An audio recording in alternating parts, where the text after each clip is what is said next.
Hello दोस्तों, नमस्कार। आप सभी का स्वागत है हमारे channel Hindi GS practice class by Hemlata में। तो आज हम लोग क्या पढ़ रहे हैं, हिंदी में साहित्य से पोर्शन पढ़ेंगे। 4 गुरुओं को हमने विट्ठलनाथ और वल्लभाचार्य के सारे शिष्यों को पढ़ा दिया है। तो अब चौथे गुरु कौन होंगे?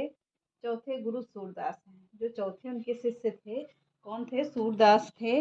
बाकी अन्य को हमने पढ़ा दिया है। तो चलिए आप लोग देखिए ध्यान से। सूरदास हेडिंग डाल लीजिए। ये कितने नंबर के थे? तो ये चौथे नंबर के गुरु थे। किसके गुरु थे ये? सॉरी, किसके शिष्य थे ये? वल्लभाचार्य के शिष्य थे। वल्लभाचार्य के शिष्य थे। तो चलिए चालू करते हैं। एक मिनट।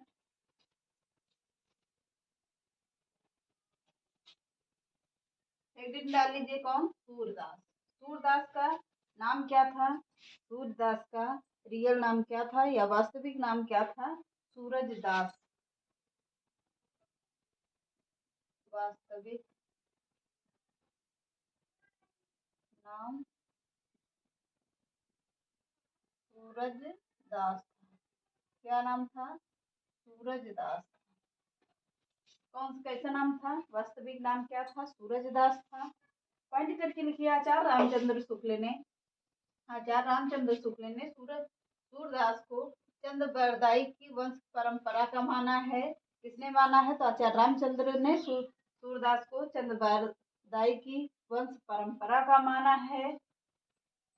परवर्ती इतिहासकारों ने नहीं माना है। किसने नहीं माना है? तो परवर्ती इतिहासकारों ने नहीं माना है कि ये किसके वंश के थे? चंद बरदाई के वंश के थे। तो ज्यादातर यही माना जाता है, चंद बरदाई की परंपरा का माना जाता है। तो जन्म कब हुआ था? 1478 ईस्वी में दिल्ली के 1478 ईस्वी में दिल्ली से ब्रज की ओर जाने लगो तो सड़क पर क्या है? सीही नामक गांव है। वहीं पर इनका जन्म माना जाता है। किसका? सूरदास का जन्म कहाँ पर? 1478 ईस्वी में दिल्ली से ब्रज की ओर जाने वाली सड़क पर क्या है? सीही नामक गांव में हुआ है।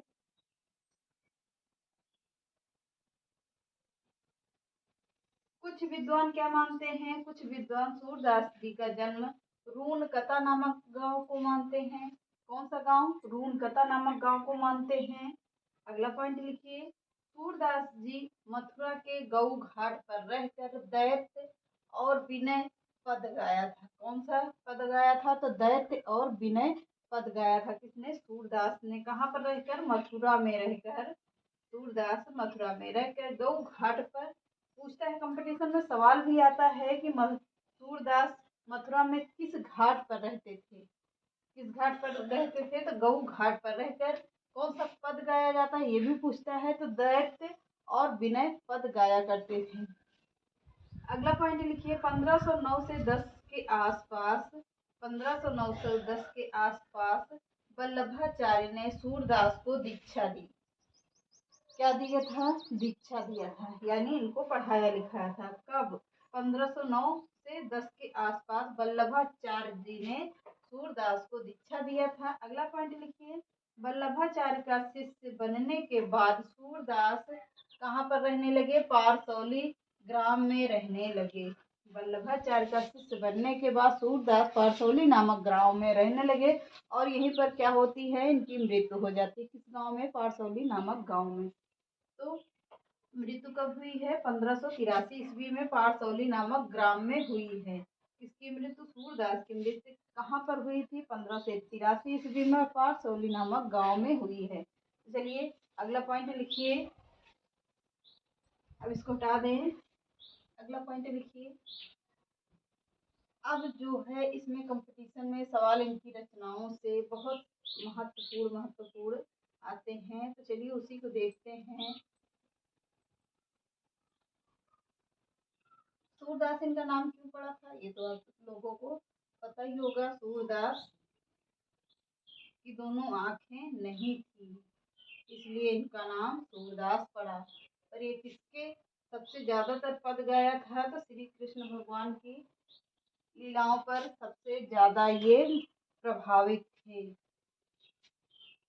जब सूरदास जी की मृत्यु हो रही थी तब वल्लभाचार्य के पुत्र विट्ठलनाथ ने कहा। क्या कहा? जब सूरदास की मृत्यु हो रही थी तब वल्लभाचार्य के पुत्र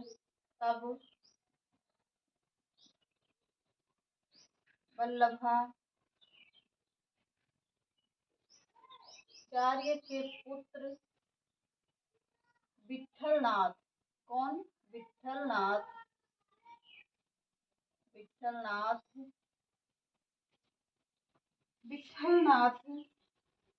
जी ने कहा, विठलनाथ जी ने क्या कहा?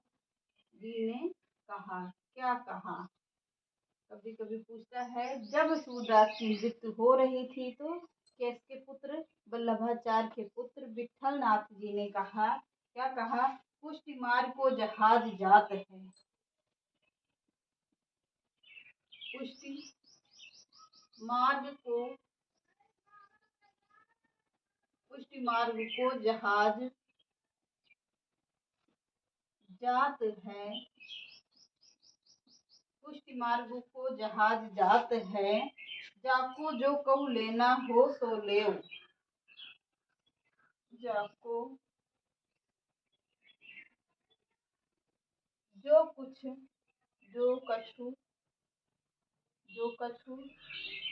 लेन हो सो लेओ।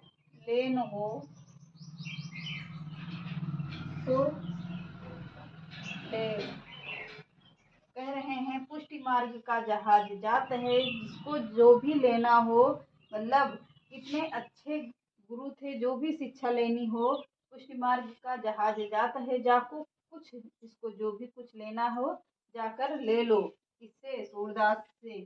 तो चलिए रचनाएं देखते हैं। इनकी रचनाएं कौन कौन सी हैं, बहुत ही महत्वपूर्ण हैं। रचनाओं से बहुत सारे प्रश्न बनते हैं। तो रचनाएं हेडिंग डाल लीजिए। अब इसमें लिखिए रचनाओं में, हम कह रहे नहीं, इसमें श्री कृष्ण भगवान के बारे में सूरदास जी ज्यादा प्रभावित थे, तो इनकी सभी रचनाएं सूरदास की क्या थी? पहले लिख लीजिए, सूरसागर,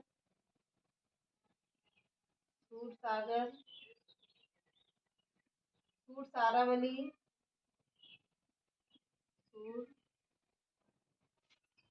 सूरसारावली,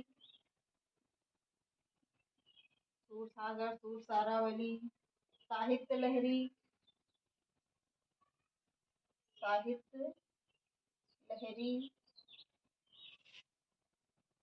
प्रामाणिक रचनाएं सूरसाड़ी,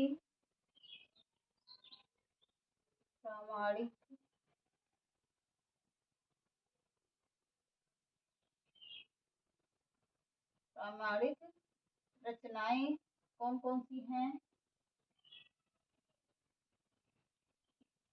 प्रामाणिक रचनाएं कौन कौन सी पूछी जाती हैं? सूरसाड़ी, सूरपचासा,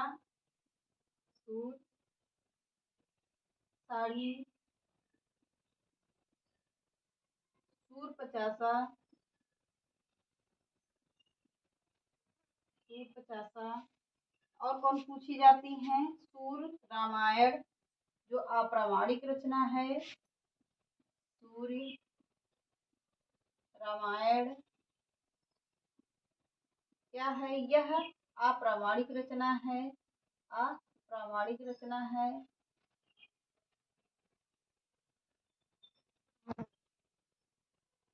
अप्रामाणिक रचना है। अब कौन कौन सी रचनाएं हैं? सूरसागर, सूरसारावली, साहित्य लहरी, ये सब प्रामाणिक रचनाएं मानी जाती हैं। सूरसाड़ी, सूरपचासा, ये भी प्रामाणिक रचनाएं हैं, पर क्या है? सूर्य रामायण जो अप्रामाणिक रचना है। क्या है? सूरसाड़ी और सूरपचासा, सूर्य रामायण, ये तीनों क्या है? अप्रामाणिक रचनाएं मानी जाती हैं। सूरसागर में आधार किसका था? ये हेडिंग डाल लीजिए, सूरसागर आधार ग्रंथ,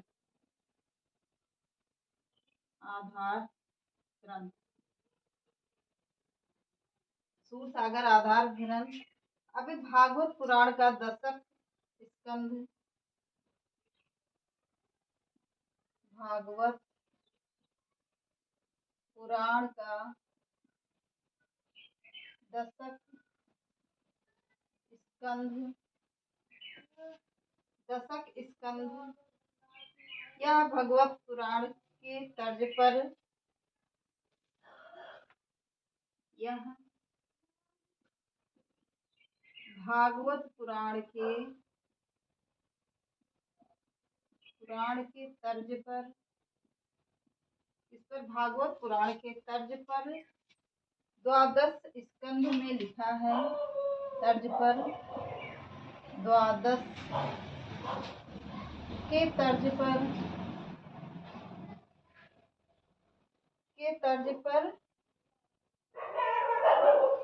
लिखा है।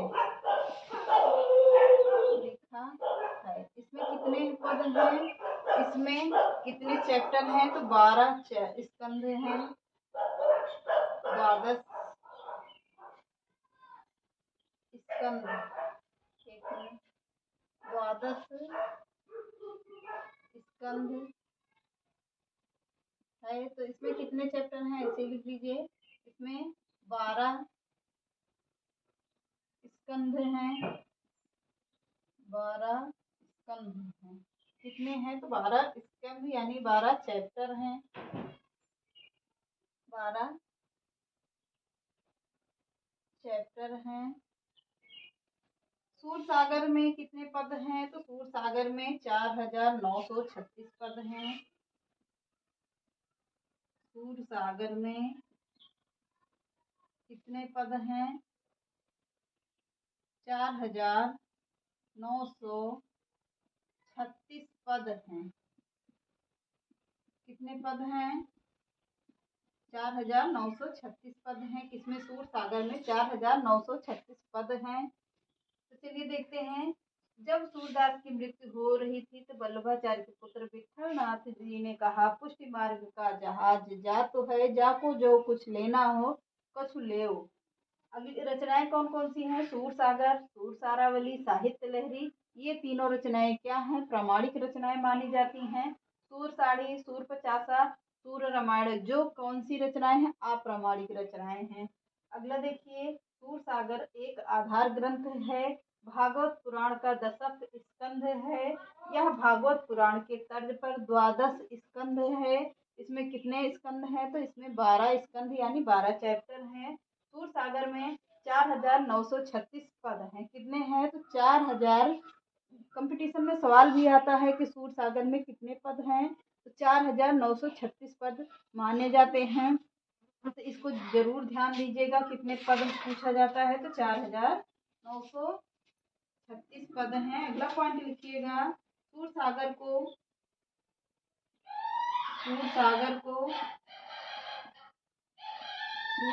आचार्य रामचंद्र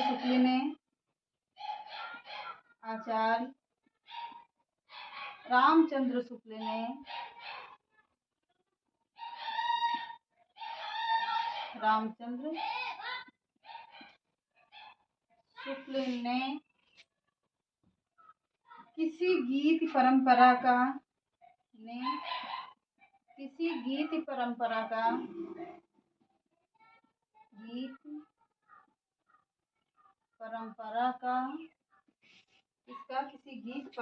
का पूर्ण विकास बताया है। पूर्ण विकास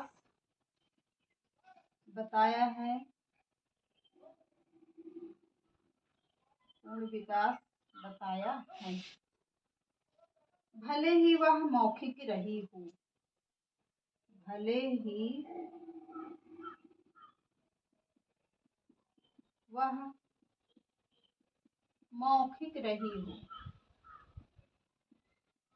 कैसी रही हो? यानी कि पूछने वाली रही हो, मौखिक रही हो। अब इतना हो गया होगा, तो चलिए आगे देखते हैं।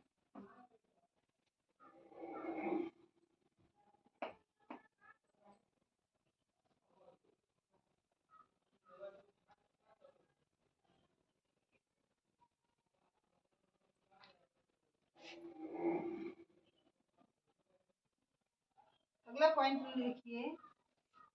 रामस्वरूप चतुर्वेदी ने सूरसागर को उन्मुख प्रबंध कहा है। रामचंद्र शुक्ल ने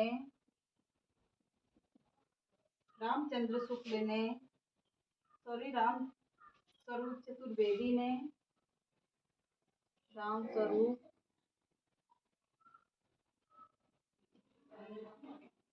चतुर्वेदी ने रामस्वरूप चतुर्वेदी ने सूरसागर को उन्मुख प्रबंध कहा है। सूरसागर को उन्मुक्त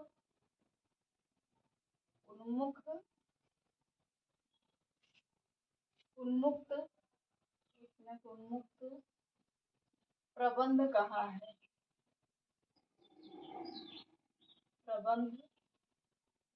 कहा है। इनकी किताब कौन सी है? हिंदी साहित्य। किताब पूछता है हिंदी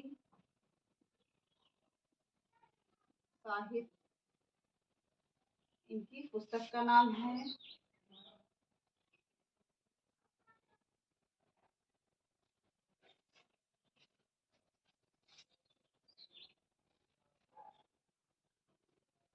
अगला पॉइंट लिखिए। कुछ विद्वान सूरसारावली को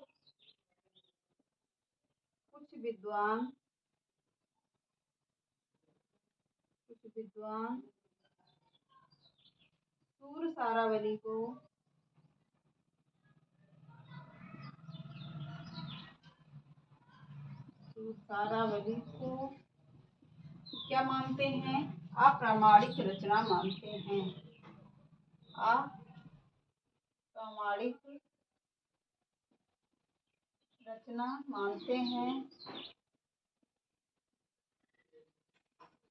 अप्रामाणिक रचना मानते हैं। परंतु अन्य विद्वान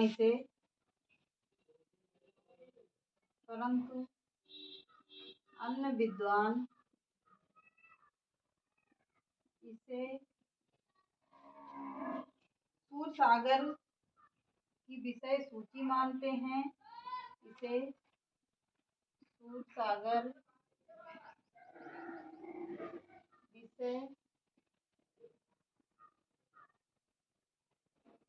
सूरसागर विषय सूची मानकर प्रामाणिक क्या करते हैं?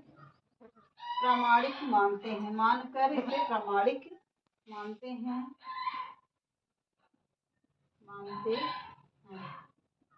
अगला पॉइंट लिखिएगा। इसमें संसार की होली का रूपक माना गया है। बहुत ही इम्पोर्टेंट पॉइंट है ये। इसमें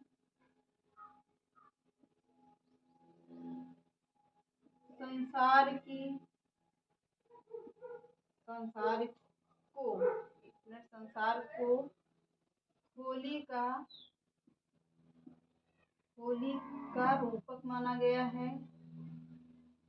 रूपक माना गया है। अगला पॉइंट लिखिएगा। साहित्य लहरी में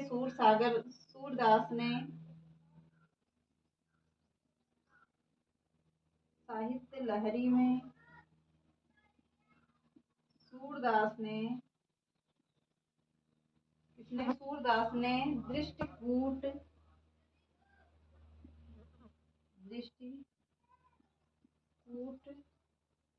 पद संकलित किया है।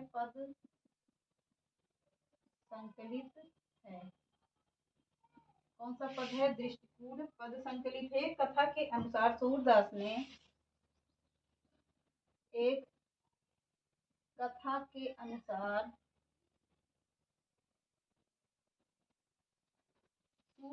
ने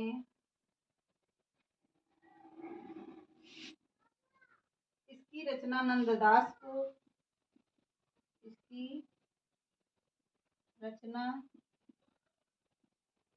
नंददास को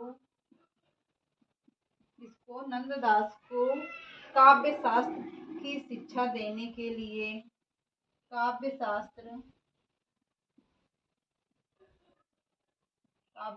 की शिक्षा देने के लिए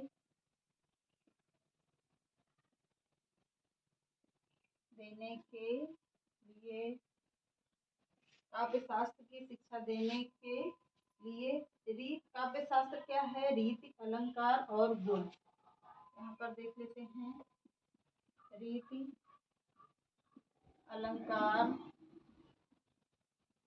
गुण, ये माना है। चलिए आज इसको यहीं पर समाप्त करते हैं। अब अगला पॉइंट बहुत ही महत्वपूर्ण है, बहुत बड़ा भी है, तो चलिए अगला पॉइंट फिर देखते हैं। तो यहीं तक नोट कर लीजिएगा, फिर उसके आगे कल क्लियर करेंगे। तो आज के सेशन समझ में आए तो लाइक कर दीजिएगा, सब्सक्राइब कर दीजिएगा और ज़्यादा से ज़्यादा लोगों को शेयर कर दीजिएगा। नमस्कार।